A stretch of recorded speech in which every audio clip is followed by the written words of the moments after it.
So, ఈరోజు మనం మాట్లాడేది షోల్డర్ పెయిన్ ఎందుకు వస్తుంది అని. సో, షోల్డర్ పెయిన్ ఎక్కువ రొటేటర్ కఫ్ ఇంజరీస్ వల్లైనా, రొటేటర్ కఫ్ టెండినోపతి వల్ల వస్తది.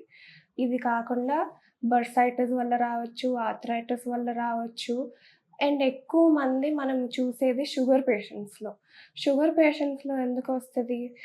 మన జాయింట్‌లో అతుకులనేది ఏర్పడతది. దీనిని మనం ఎడెసివ్ క్యాప్సులైటిస్ అంటాం. సో, ఇది కాకుండా చుట్టూ 4 కండరాలుంటాయి. ఆ 4 కండరాల్లో గూడా చిన్న చిన్నగా టేర్స్ అవుతూ ఉంటాయి. సో, ఎక్కువ షోల్డర్ పేషెంట్స్‌లో మూవ్‌మెంట్ రెస్ట్రిక్షన్ అనేది ఉంటది. సో, ఇక్ ఇక్కడి నుంచి ఇక్కడి వరకు కూడా ఎత్తలేకపోతారు. లేతే normal daily activities hair combing కానీ, షర్ట్ ఏసుకోవటానికి కానీ, బటన్స్ పెట్టుకోవటానికి కానీ, వీటన్నిటిలో ప్రాబ్లమ్ అవుతూ ఉంటది.